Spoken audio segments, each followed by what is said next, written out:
Hello, everyone, and welcome to another one of our series, a lecture and conference series for the Portuguese Beyond Borders Institute for fall of 2021 at California State University, Fresno State, as we always say, go Bulldogs.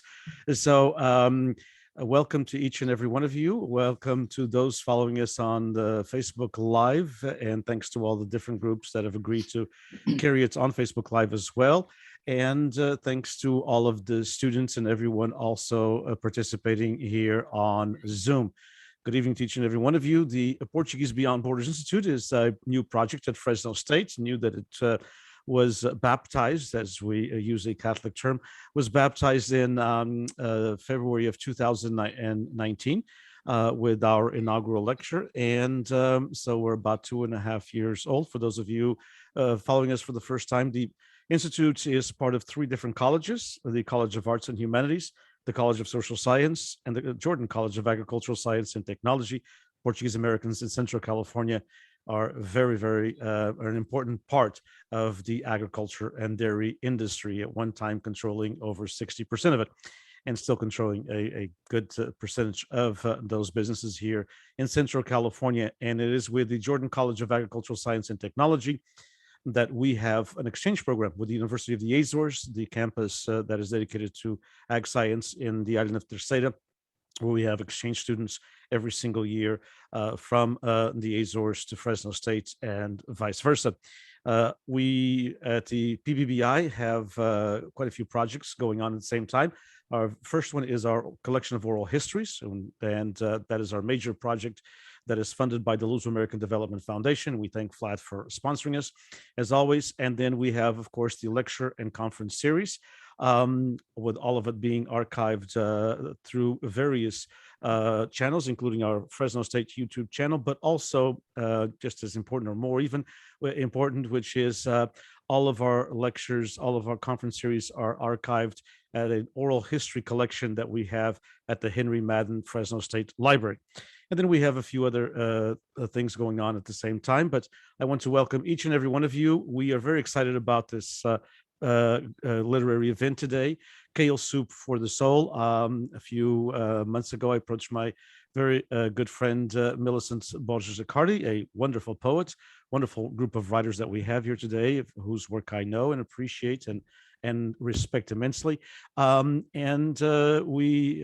was very thankful that Millicent contacted everyone here, and all of you agreed to be on today. So Millicent, first and foremost, thank you for being the liaison to this presentation today. Thanks for all you do. Thank you for your poetry. It's enlightening and it's powerful. And if you don't mind telling us a little bit about how the group was born, how it began, and its vision and mission, even in the pandemic world. Sure, I'll start. In 2012, the reading series Kale Soup for the Soul premiered at the Cultural Center in downtown Chicago at an off-site event during the Associated Writing Program's annual conference. A lively, diverse audience of 100 came out to hear Portuguese American writers read poems, stories, and memoirs about family, food, and culture. The event was also live streamed online to 500 viewers around the world. As far as we know, it was the first reading of its kind to feature a group of Portuguese American writers together in community. The second installment of Kale Soup for the Soul was held in Boston at the Portuguese consulate. O Journal states about the event: this reading series deals with the significance of place, immigration, heritage, and family, as well as food as an entry point into Portuguese culture.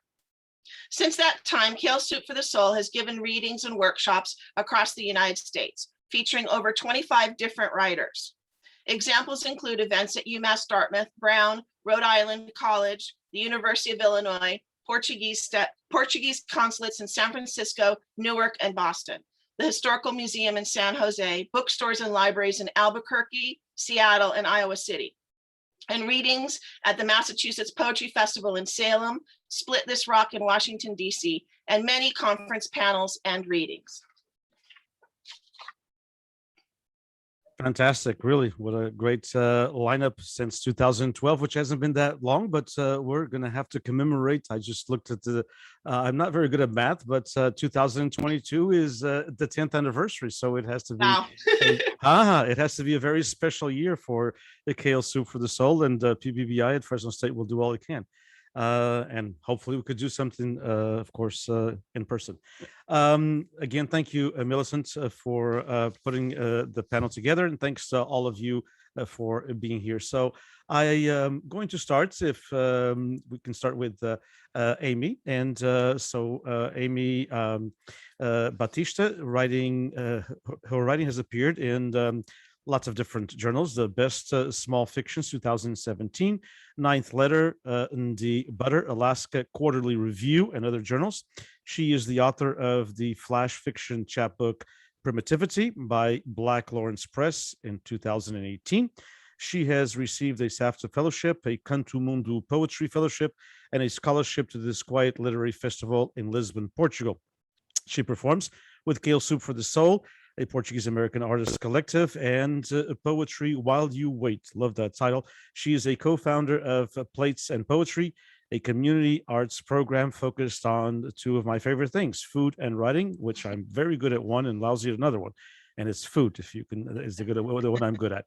She earned an MFA in fiction at the University of Illinois, and she teaches humanities for Western Governors University. She lives in Illinois. Amy, thank you so much for joining us. It's a pleasure to have you here. Thank you. Thank you so much. Thank you.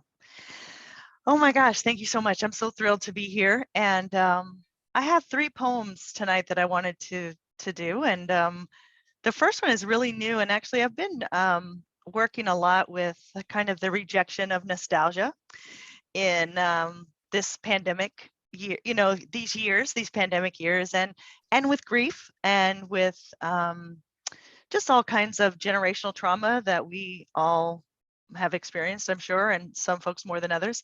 So I've been working some, and you'll notice this in the work tonight, with the concept of saudade and how it gets kind of transformed into something sometimes sickly sweet, which I don't think that's what it was ever meant to be. And so if folks here tonight do not know what saudade is, or some folks will pronounce it saudade,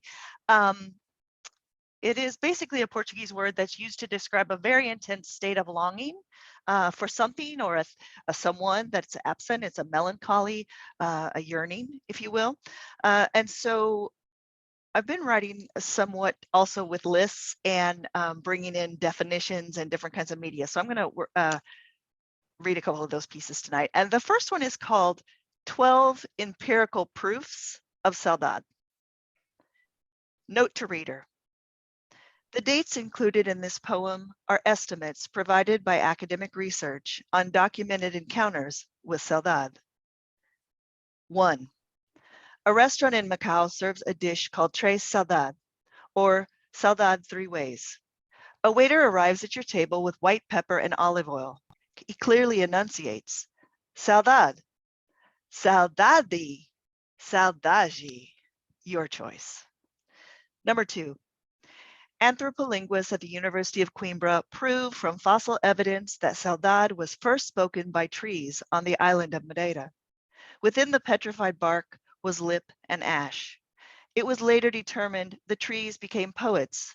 Rootless and wandering, they fled to the sea. 3. From the website of the Journal of Luso, full title redacted, a time-lapse surveillance camera documents that ghosts invented saudade, but refused to go on record or to be interviewed. 4. 1494. Columbus writes in his journal that among his many discoveries, the admiral of the sea has also discovered the discomfort and burning pain of saudade. Come to find out, it was syphilis. 5. 1601. Witches in the Azores are burned for attempting to treat saudade with maracaju spiced with cumin. Scholars later correct, the witches were more likely burned because the treatment failed. 6. In 1883, a Portuguese fisherman adrift for 20 days off the coast of Massachusetts declares saudade has bones, like a sardine, that must be chewed slowly, not to prick the throat when swallowed. 7. 1926, Lisbon. The fascists say saudade is banned, strictly prohibited from citizens and for government use only. In 1943, and then again in 2018, we realize that fascists repeat themselves. 8. In 1974, the Carnation Revolution reinstates saudade, understanding the emotion when a hammer cracked at the knee is made from human tissue and memory. 9. 1983, Lera. Saudade shapeshifts into 2 yellow canaries that decide to immigrate to New York City.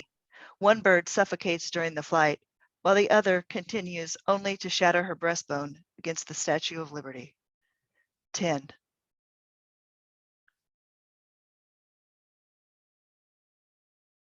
'11. 1991, Angola. Saudade is vertigo, buried in an unmarked grave. 12.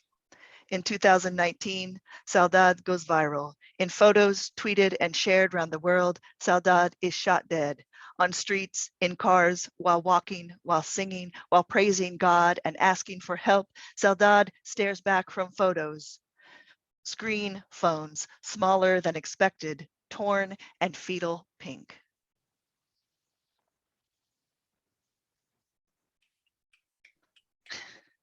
This next piece is called The Topography of Saudade, and I was really interested in this idea of people and land, and my people are from the island of Madeira in Santa de Serra, and it's an isolating place. It's because it's far away from most things, and so these definitions of topography are blended into the lyric part of the poem. The Topography of Saudade. And this poem has a little epigram that says for Paula, because Paula told me a story actually about her grandmother who sewed birds into her coat. And so I have used that image, and that image has really informed several of these poems that are coming together. So definition 1, Topography of Saudade. The detailed mapping of the features of a relatively small area, district, or locality. In Funchal, ghosts of the earthquake forge a compass from tongue and bone, then claw to the surface, blood and powdered limestone, tastes like saudade, names all directions, then cuts center, pink and tender as rabbit meat. Definition 2, the detailed description, especially by means of surveying, of particular localities as cities, towns, or states. In Camara de Lobos, the boys go to the harbor and sell themselves to men. Is that when saudade becomes a wolf? Boys for money, money for bread. When the mothers eat bread, boys for money. Is that when saudade howls? Definition 3, a schema of a structural entity, as of the mind, a field of study, or society with specific relation relative to one another. From Santa de Serra, round-bellied and bleeding, a girl flees her husband. This whole goddamn island has one shelter and no secrets. Lemon yellow, 5 songbirds sewn into her shawl, songbirds size of a baby's fist, size of hungers, all hungers unborn. She stuffs her mouth with saudade, a canary's slivered breastbone, starves even her ghost. 4. On this island, saudade asks only this: have you come to kill or teach me to fly?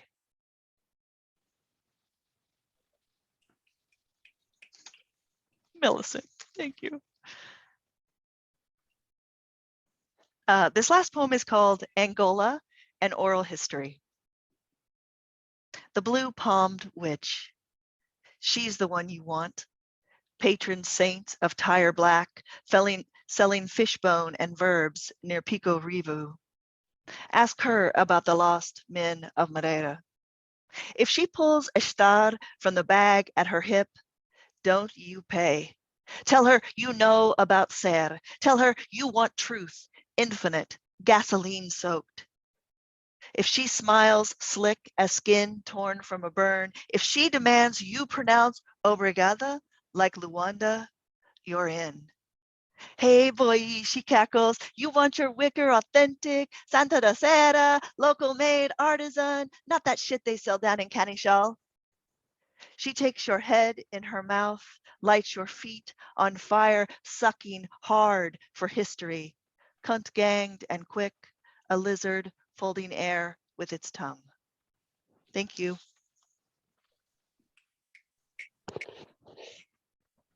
Wonderful. Very, very well done. Wonderful. Congratulations on these new poems you said. Wonderful. I loved all of the imagery with saudade. Very, very well done. I think you've invented a few new terms for saudade. That's what poets do. If it was hard enough to translate it, it's going to be harder after we read the sentiment of saudade after we read and reflect on your poetry. Thank you, Amy. That was wonderful. Great. And so we'll turn to Paula. Paula Neves is a native of Newark, New Jersey, whose poetry, essays, book reviews have appeared in numerous publications, including Cleaver Magazine, the Abuela Stories Project, Queen Mob's Tea House, Writers of the Portuguese Diaspora, and elsewhere. She is currently a teaching artist in residence for the Glass Book Project, and her artwork is featured in several of its collections. A Canto Mundo Fellow, she has also received scholarships and residencies from the Sundress Academy for the Arts, the Luso-American Development Foundation FLAD, and the Disquiet Literary Program.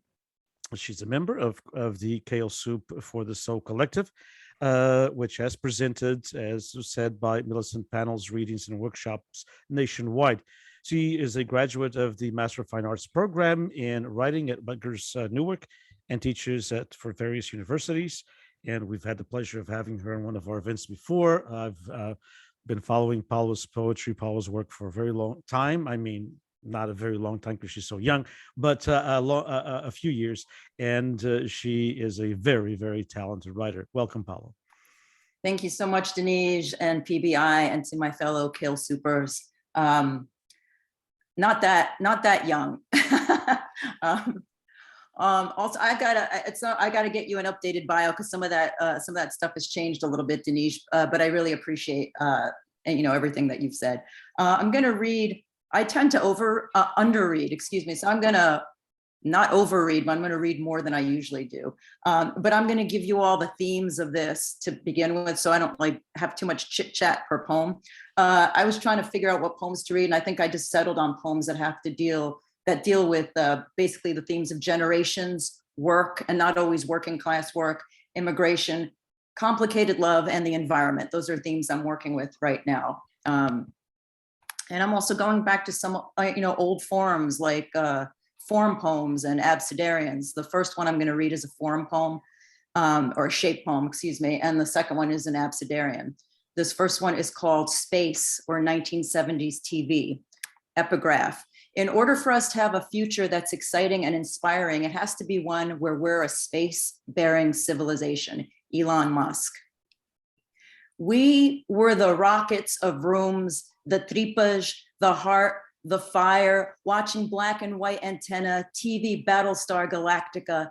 Imagine 1999 was gonna be a rogue moon we'd already lived through, and going back to the land, oh, terra, nothing like how the Marias and José, not Jose's, remembered when they couldn't even handle the escudo to euro conversion. Never mind the dollar, the almighty dollar pinned to Our Lady of Fatima, and José for insurance, for Uncle Sam and Ma Bell, and José, I mean Joe, family head, factory hand, always changed the channel or turned it off to save us, while Mama Mary Maria explained that green cards cost green, and not like the kale for soup or pasture for cattle kind of saudade, but for the payment to the clinica, overcharge for the convenience of keeping the heater at 50 all winter, and the medico wants more tests, still does. So little bro and me laughed our guts out to keep warm, then adjusted our parkas and mitts to imitate Apollo and Starbuck.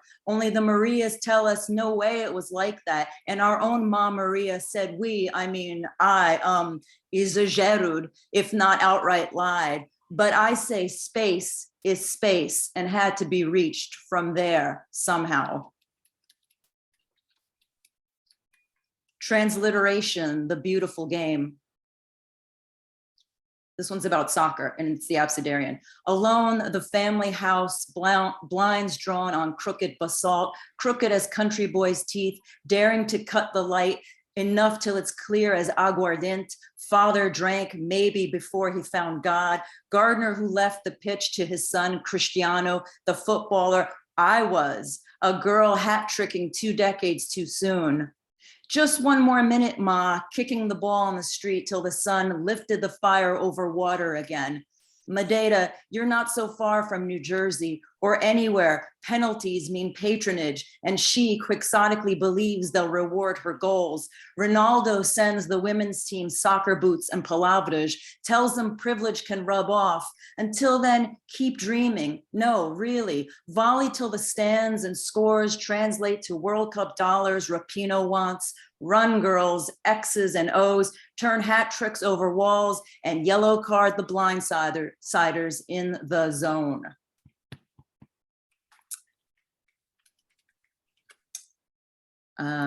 This one is, let me just bring it up, is called The Latest Frida Exhibit, A Prayer for the Fractured. Epigraph, I have no choice but to put up with them since they are the ones who buy paintings. Frida Kahlo. Frida, it's not tribute, fashion, or socialism that knits my brows while I consider your retablos and sewing kits. Take a selfie while the halves of this American experiment cannot meet. Dresses and bodices to defend for or against this land you weren't much impressed by, save for San Francisco and New York, left and east. The rest they cannot meet nor comprehend, but I digress. My brows furrowed for pondering selfies or how to mend a wall, the broken backs behind it, bones left in desert so long the sun's whitened them enough to almost pass, wall whose cracks even Diego's powers could not camouflage. But I digress again. Do we always turn to you to see with our Ray-Bans on through your third eye? Ah, those eagles, because you know the answer, though you cannot say? Or do we just keep thinking that you do, keep paying tribute, i.e. co-opting facts? This land was always yours, was made because canvas and pain are wider and deeper than frontier. You answer, America, paint your own damned portraits.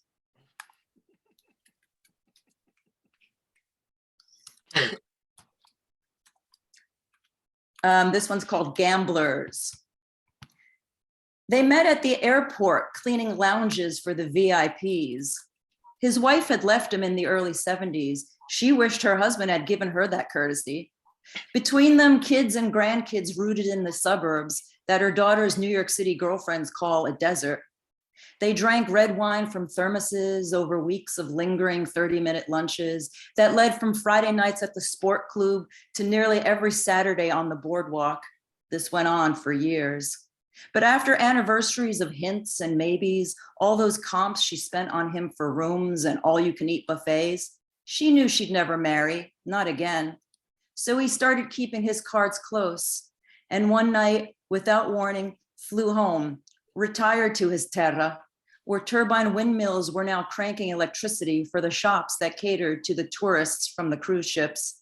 Meanwhile, back home, her daughter tells her with Jersey verb to forget about it. Every Friday they have an early supper, and then she drops her mother off at the bodega on the corner where you catch the Atlantic City bus. And I'm just gonna finish off with this one. This one's fairly new. It's called Ida, after Hurricane Ida. It's called Ida or Let the Water In. 1. The windows wail every time it storms. I tell myself I'm gonna write that song, but it all ends up in plastic, bottles or bags torn from perfume samples some mother got for all her miracles, spent at Macy's beauty counters, waiting for the lottery or Atlantic City slots to purify her like the waters at Korea. Here's the RX. Wait, it's all running together. I mean the fix. To prove miracles do occur, from the Latin for occorrer, which sounds like the Portuguese for correr. Wait, it's from the same damn family. I'm never going to outrun this. 2, rivers cleanse me weekly with 500-year-old storms. I always wanted a pool in my living room. I say it's all a poem. I say it will go viral. I say not in my lifetime, but just in case I'm wrong, we may grow gills again. Oh, omnipresent plastics and old PCBs. The bags and bottles rise, make mountains to mirror the ones that melt. At least the economy's renewable. Something will bail us out. Faith in our technology, say billionaire rocketeers, floating on cryptocurrents when the tide is out. But none of it will matter when the moon is full. None of it will matter when there are no shores to home. I mean, my eyes are getting tired. They keep seeing the same things. Thank you.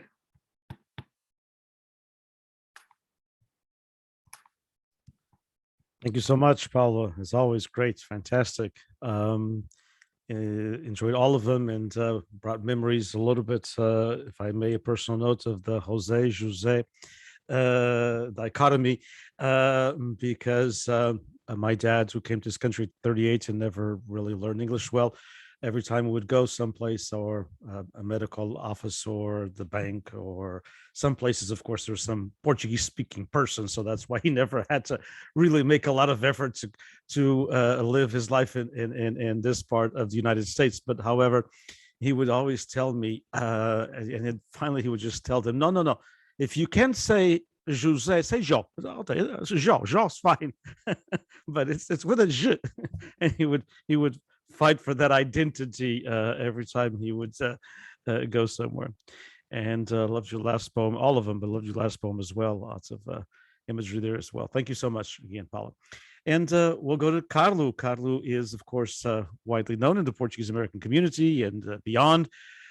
He's published many books, and some of the ones that I have here listed on his bio as Malcriadas, Names We Inherit, forthcoming New Meridian Arts, and this lovely book I may show you right here because I just received it yesterday. So here it is, and it is. I've read a few of the poems this morning, and wonderful as always. We Prefer the Damned from Unbound Edition Press, 2021. Carlo has received grants and fellowships from Disquiet, from Canto Mundo, from the Illinois Arts Council, from Sundress Academy for the Arts, La Romita School of Art in Italy. He's a founding member of the Portuguese American Writers Collective Kale Soup for the Soul, and is the winner of the Heartland Poetry Prize. He lives in Chicago, is a professor at City College of Chicago, and is a former MMA fighter and kickboxer. And we are very happy to have him here as well. Carlo, a pleasure. Thank you so much for joining us today. Thank you so much, Denise. Thank you for having us and having me. Looking forward to reading some new work today. And thank you so much for buying the book. That's fantastic. Oh, my pleasure. I love it. Thank you. My pleasure. I thought actually I'd start by reading from As Malcriadas.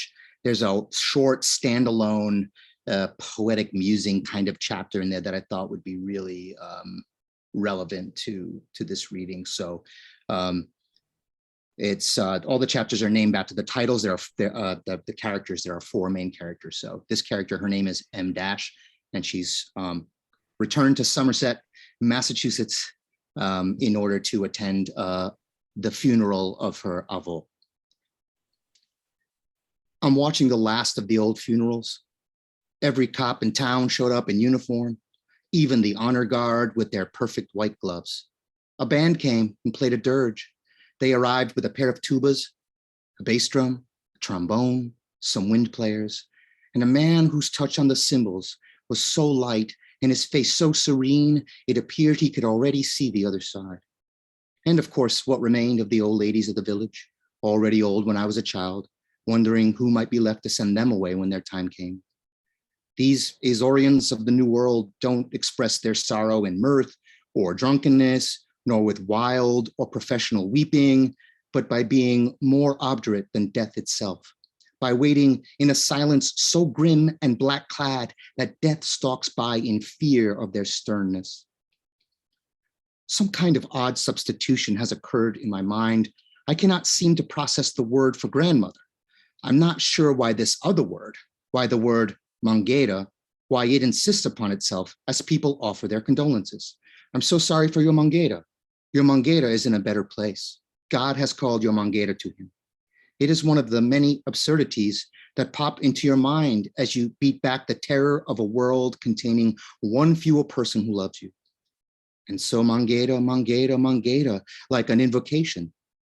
Mangueira is not Spanish, which is manguera. It's not the English word for hose.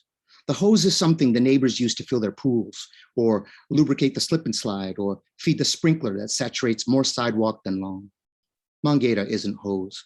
Mangueira is grandfather, is avu, home for the weekend from the sweatshop that would eventually kill him when you were 9, watering his lawn like prayer, like the closest he'd ever come to God was in loving every petal of grass completely, with absolute attention and without prejudice. Mangueira is grandmother, is avó, is the plastic runner and metal taste of water when school is out for summer and you need a drink but can't enter the house because she, usually the surest place for love, will beat you within an inch of your life with her schnelle if you track dirt on her freshly mopped linoleum. Mangueira is water, is an interrogation of the road you took when you left town because it is only a place to die in, a place of silence without repose. My parents are at the head of the receiving line. We are nearly 20 deep, a small generation sired from a much larger one, and I'm at the very end, putting as many people as possible between them and me. All night, I have to deal with sideward glances from the old ladies for not being in my proper place as the oldest grandchild. Just more proof that I am unkind, disrespectful, a bad daughter, a malcriada. But I don't care. I'm here for my grandmother. I am not here for them. I am not here for my parents. And I am getting out of town the second my beautiful avó is laid to rest and going to visit Gilgamesh and her new baby in Providence. Plus, every time I get too close to the corpse, because that body is not my grandmother, I want to laugh in that way one laughs when everything has gone completely wrong and nothing to be done. I leave her body to its private silence. A body in silence breaks the devil's laughter and is an interrogation of that laughter. My avó used to say, "O diabo é sempre bom para rir, mas ele é o único a rir," which means the devil is always good for a laugh, but he's the only one laughing. Do these somewhat familiar mourners wonder what it's like to laugh without speaking, to take from a muttering of shoulders a measure of the wreck of us, like a dare to keep living? Is it like this, like an irony that unravels? Or is it like this, like a road that is water, that buckles like a parched tongue, a tongue that breaks where the rocks are deep and then too quickly shallow? My tongue is shallow and does not reach like displacement in a mouth of water. I cannot speak when they shake my hands. I cannot speak to explain. My mouth is water, but not a body I want to drown in, a body that buries what I thought to share. It is a breath from below that cracks a road that isn't water, but still holds the memory of you like rivers are said to do, like grandmothers are said to do. I am sad sometimes to think I shall never be buried in a family plot in Notre Dame Cemetery, a cemetery full of my people, a cemetery with a French name.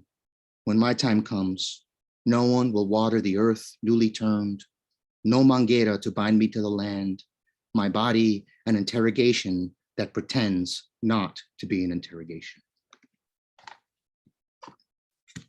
Thank you. That's the first time I've read from the new novel, so that was a little bit harrowing. But it's coming out later this year or maybe early next year, and it's called, as Nish said, As Malcriadas, or Names We Inherit. So keep an eye out. All right, now I'm going to read from We Prefer the Damned, some poems. I usually teach a workshop where I say, don't write Beauveau poems, and I'm reading all Beauveau stuff tonight because I'm a hypocrite. Okay, The Black Sail. I should say, this book is really very intersectional and deals with the sort of crossings of Portuguese American stuff, bisexuality, polyamory, working class stuff, all kind of in this kind of hodgepodge East Coast mess. So that's what the book was trying to undo or understand. The Black Sail. My avó knew I was bi, not that she had a word for it. I would not have recognized the word in Portuguese in any case, maybe not even in English. So many words I couldn't translate between the languages, so many I still can't.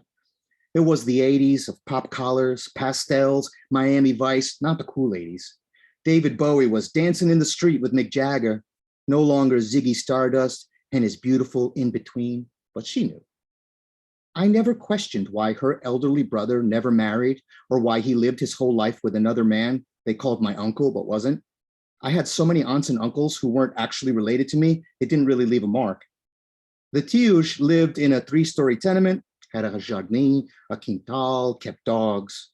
They gave us one, a little fuzzball, half Chihuahua, half terrier, mean as hell, but only if you weren't family. He bit my prom date, but loved the Tios.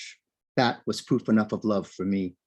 And my grandmother, the black sail that kept our large family from scattering to the winds of this too big country, she kept the course, expertly navigated rocks and mists, and would brook no mutiny. Thank you. What am I doing? Okay.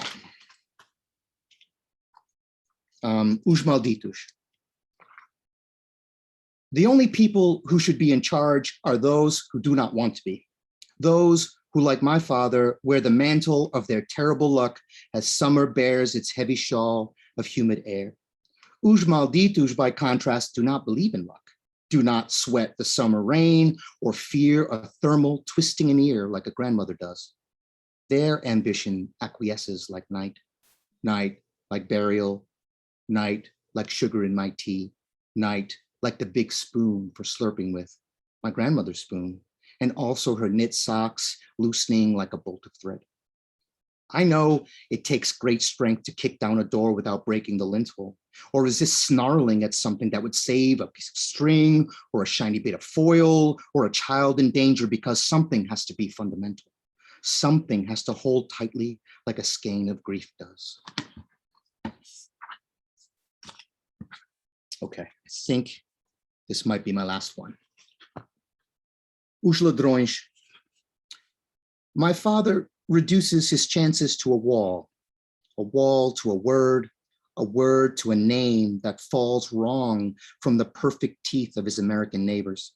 Sometimes he chases the lilt of some old corner store accent tossed aside into obscurity like the clear rasp of a thief's nightingales, their blank keys promising silver and gold to fill empty pockets.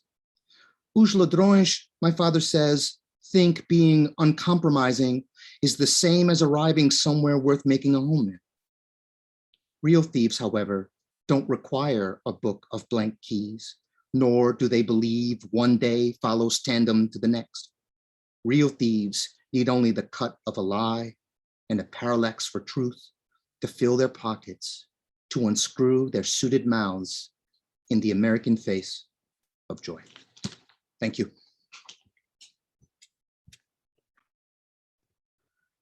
Wonderful as always, Carlo.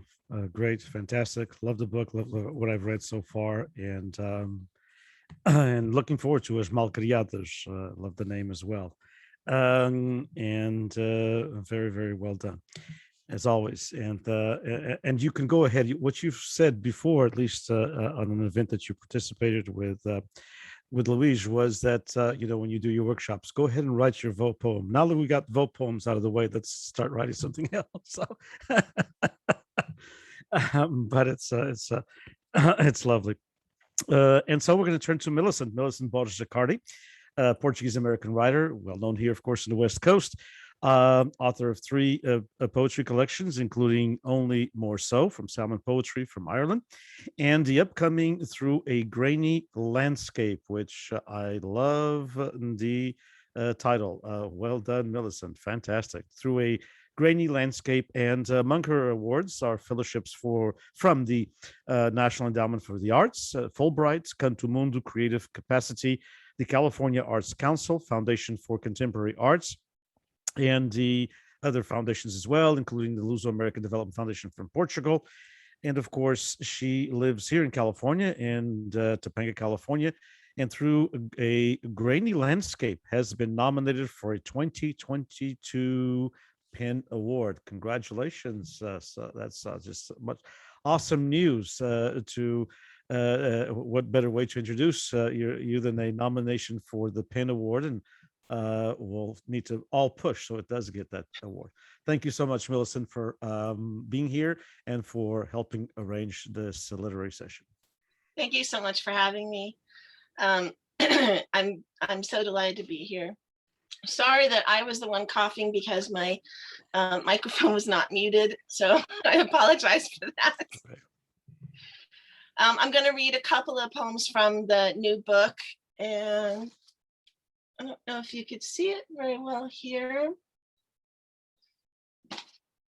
I only have a galley proof myself, so but it's out and people have ordered it on Amazon. So really excited to have So we can pre-order it, so it can be ordered already. Okay. It's on Amazon right now. So and people have told me they received it so far. So I thought I'd read a couple of those and start with this one called A Man Sleeps, the Skies Move. A man sleeps, the skies move. It happens that way, the sleep comes or not. We stay awake in the worry over a knock at the door at 5. When you are 5, your parents sit you down and smoke. They say, it is a difficult thing. They say, you are our child born in America, and we are trying. We filled out the paperwork. We hired an attorney. There was a problem with an entry date. Our visa was late, but we did everything we could. There was a problem, you understand? Colombia, that is what it is. We moved and we're a day late in reporting our new address, so we are trying. There is the sky. We save money in a jar that looks like water, the glass dense and broken in the jar. At any rate, you were born in America. You are okay. Please be an adult. I know you are in kindergarten and want to pick roses for your teacher, but please listen and listen and listen for a moment. Listen. For your whole life, listen. There may come a day when we might be away. Memorize your auntie's number. Take care. Watch the rain clouds. Do the dishes. Do not fall asleep without worry.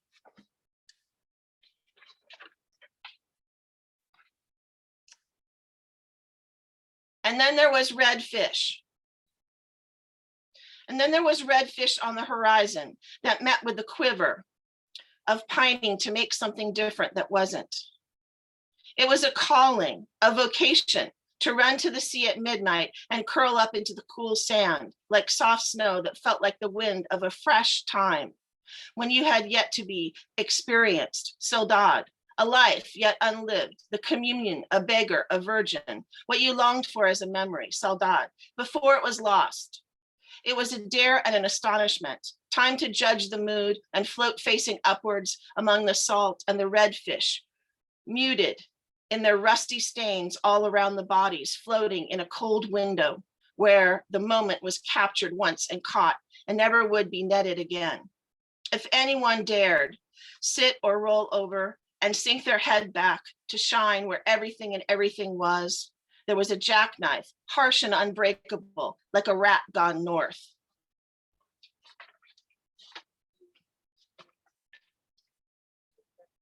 With eyes that bear the with eyes that bear the widowhood of days. The ceiling of the ocean floor is fat, with its tidal drop, a mere sandy slope.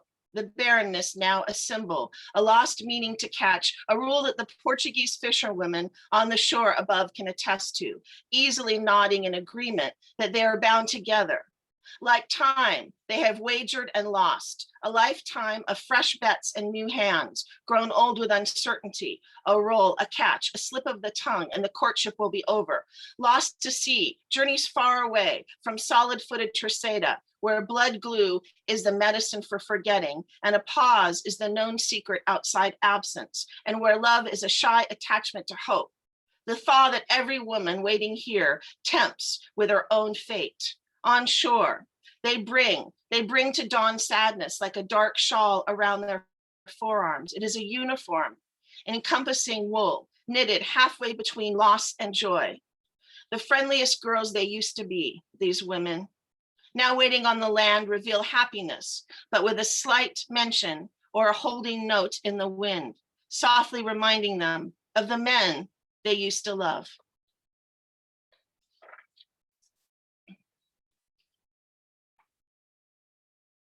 Because this one is broken. Because this one is broken, there was a boat. There were many boats gathered after a fashion into a fleet. There were Portuguese widows who prayed, and those who sang of sailors, of their strong sea amid the sky we wore like a cape. There was a yellow radiance of sunset and how it used to be. Please ask me, husband, and I will bring you a cup of vino verde. It is what is done when there are no answers. It is what we do and what we have always done. There is a storm gone blind against the curves of the land we fall into. Tears over the bow of a ship, ashore, gone at sea for years. We wail and throw our hands against the blanched wood because this is what grief is, a primal feeling that must be exposed. Glow, storm, blind. Our men are an assault on who we want for them. Who we wait, how we wait, as we travel to exotic lands, deciding not to return to a way of life that left them long before they unpacked the dry bread in a cotton bag that we sent along with them on their blessed, blessed journeys.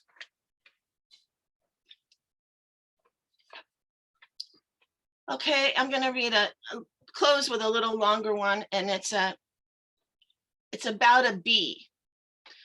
A big, fat, black, shiny bee. And I was terrified of them as a kid. The countenance is upon us, he would say, as he trailed the shiny black abdomen of God, flying in circles around the backyard, traversing through the set-up clothesline, sitting between a pole and the white fence next door around the redwood playhouse, shaped like a birthday present. There may be many who say, where is the good in this? The traveling upon air currents from flower to flower, who lifts the authority of blessed flight, rare in its discrepancy of being sovereign above the light of day, the bee's chase of his passage in flight of time, covering our bellies in the sun, matching the speed at which he turns. Two girls, we are immobile on the 1970s chaise lounges, burning under coconut oil. The sound alone was rough and loud enough to fear the swarm outside the worldview of teenagers, of the being greater than ourselves. We are paralyzed, for years it seems, stymied in place in a shock that feeds off the electricity of hoping for the bee does not hover over the honeyed lemonade on the side table with its slice of crisp rind attached to the rim of the glass, located next to our brown hands. Whisking over the towel, dense in oil and sweat. We were July and extravagant, scared of what was to come. The dark outline of a festered stinger displayed to us bravely as the shadow of the bee flies over our bodies, tense and waiting. The insect powerful and dense, streaming in flight, inches from the bent down grass below us. We dream of nectar and pollen, watching the large black carpenter bee land on the sunflowers, the bachelor buttons, the black-eyed Susans, and the metal swing set. We imagine the dark tunnel body disappearing like sight from remnants of a night's dream flushed in the light of morning. Vanished, we wish we are giants or lords wanting to trample and dance. So the humming muse that takes over our territory. We cover the sunglasses and dare not to move our legs. We feel the salt water of sweat trickle down our backs as we hold our breath. Venom loading inside the jelly bean black body insect, errant and commanding us to nest, to stop, to tread lightly with our thoughts of back to school days or leaves falling, gray hair, canes. We hear the drowning blind drone a sound as it starts again. Even the monarchs are nervous as the commanding shadow continues its stalking of the moment from blossom to midlife, like a test, alighting and crawling in the dye of yellow pollen. Like the middle of a fable, we are at a crossroads. Wannabe traders unwilling to toe the line, colony queen somewhere between 1/2 an inch and an inch with an oval-shaped body, markings. There was once a story about locusts eating a wooden fence, taking clothes off the back of a farmer. Killer, roller derby queen. Are we on our youth parasites, the keepers of truth? Throated in our own style of deep roaring fear, we watch as the bee crawls into the white trumpet flower on the other side of the lea, solitary in an unknown confinement. Busy, post-larval, kneading inside the laddered pistol as my dad clasps the rim of the trumpet flower, while inside the bee trapped, crawling in stripes, unknowing the trap of the lure.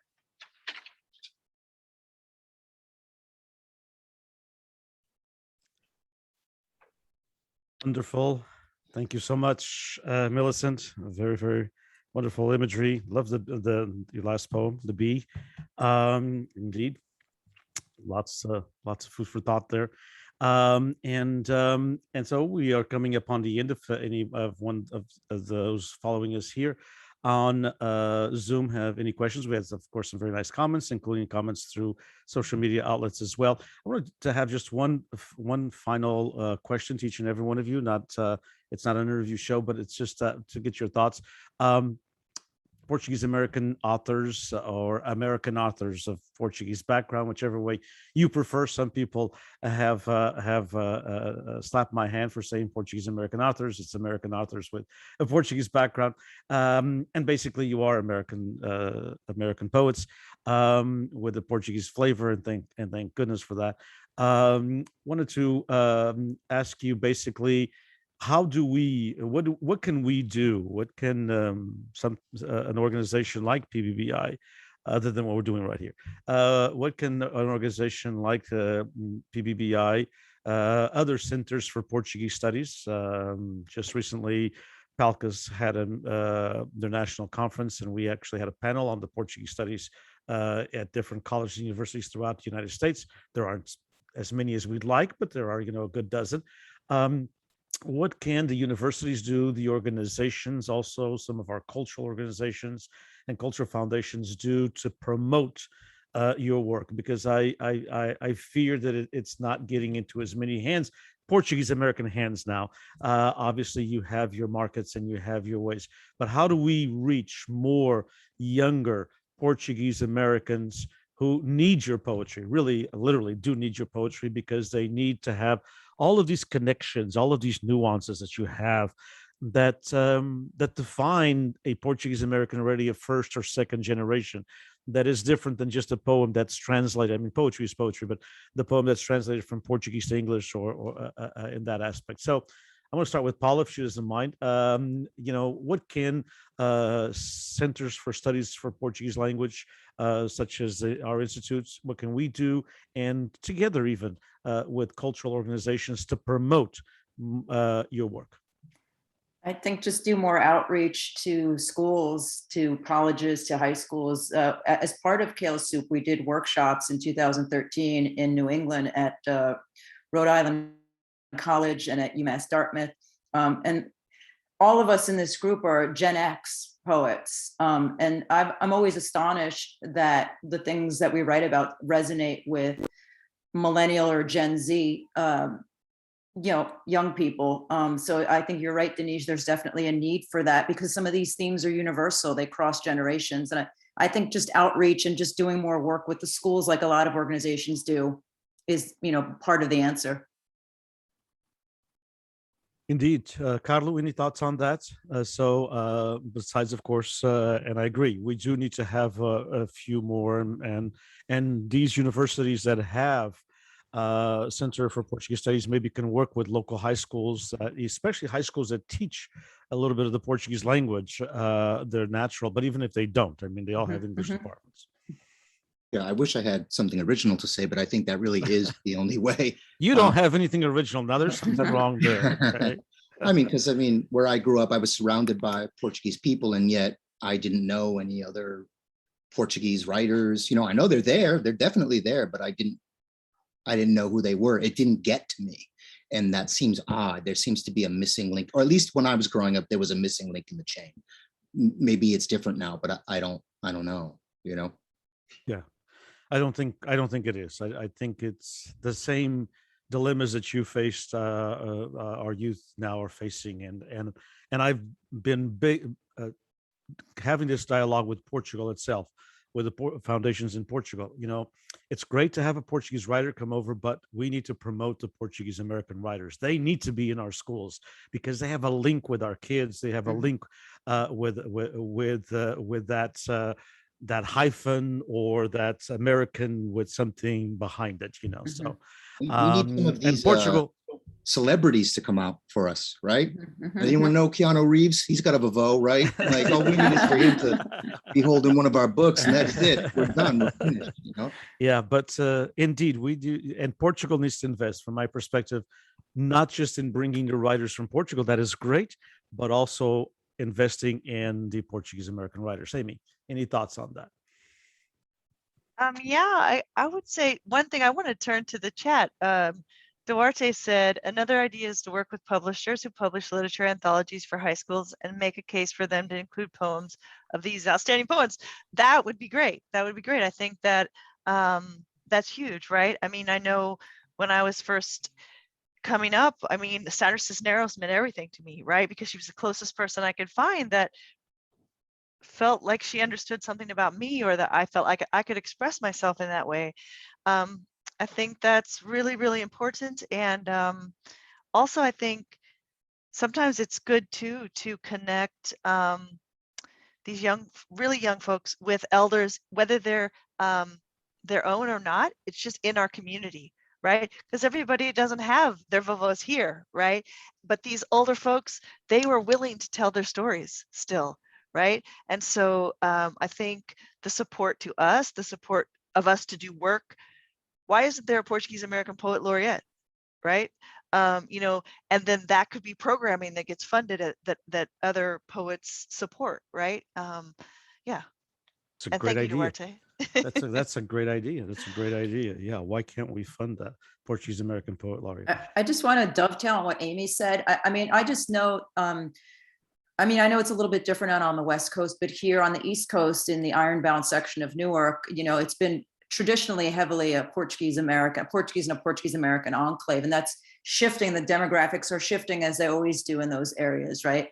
And I've just been hearing a lot of stories about the wisdom and the stories of those elders is disappearing as they're dying or as they're moving away. And I think we really need to preserve that, and not just by putting up monuments, but we really need to. It's not just reaching out to maybe schools, high schools, grammar schools, colleges, but also maybe to, seniors. And, I'm sure that there's, closet or, not closet poets among the seniors who just, haven't had the platforms to put out their work or their stories. And I think maybe, an anthology or whatever should consider that as well. Great idea. I'll add something. Please do. A couple of ideas just to bridge on what everyone has already said. I think it's important that we visit classrooms. We were just the four of us taught at the high. We had like a room with like 200 high school students, and they were all taking a Portuguese class, and we split up into smaller groups and just visiting classrooms. But that entails also professors and teachers in Portuguese studies adding books like anthologies of Portuguese American writers. There are 3 that I know of. There might be more, or individual books. Add it to the syllabus. So in a semester of teaching Portuguese studies in some way, maybe have a book on there and an anthology, and have it as assigned reading rather than some more contemporary stuff. And then invite one of the writers in, or a couple writers in, to visit classrooms. maybe have a visit and have maybe 2 or 3 classrooms in a day. Another idea with the Palcus, I had approached Angela a while ago. I was thinking, so many of these venues have gift bags and they donate cheese or wine or something. And I was thinking every year Palcus has a big gala, and why don't we have a gift bag with a few of the books by Portuguese writers? You know, or put it in the auction. You know, I donated a book a couple of times for an auction, but get the books in the hands and visit the students when they're young in high school and maybe at first year in the Portuguese studies. And these, I know it sounds crazy, but gift bags, you know, put together a few books that came out recently in an anthology just so everybody has them. I think another thing beyond books is that we can't ignore current technologies. Also, maybe consider doing something like a podcast. You know, everybody loves podcasts. They're very accessible. I use audio and video in my classroom all the time. I mean, I don't see why universities with Portuguese studies or organizations tied into Portuguese studies can't do something like that. Sure. Only Portuguese Americans in the building. Yeah, you're right. You're right. Okay, well, maybe we have a new project to start at PBBI, a podcast. We'll get Paula on board. Thank you all so much. We're just about, we had promised you less than an hour, and we are at an hour, but a great point there, Millicent, and it reminded me of Natalia Correia, which I know all of you have heard, famous poet from Portugal, born in the Azores. And Natalia has this wonderful poem, in one part, in which she says, "Ó subalimentados da cultura, a poesia é para se comer." So poetry is to be eaten. So indeed, so if you can put the cheese and the wine, put a book of poetry in there as well, because, you know, in honor of course, to promote the Portuguese American and in honor of Natalia Correia. So thank you all very, very much for joining us. I appreciate it. I hope that we can continue doing at least once a semester a reading with Kale Soup. And thank you, Millicent, for organizing it with me. And I'm going to end it with that it's on the chat. I think all of you have read it, but it's from Sam Pereira, our very good friend and most awesome poet as well, as all of you know, here from the West Coast. And I'll just read exactly what he says and end it with that. What a great group of poets. I'm being blown away by this. Muito obrigado. And those are powerful words coming from Sam, as you all know. So thank you all very, very much. Have a wonderful evening, and let's continue and this conversation. Let's continue promoting poetry of Portuguese American authors. Thank you all. Appreciate it. Thank you. Muito boa Good night, noite. everyone. Beijinhos Good night. e Boa abraços. noite.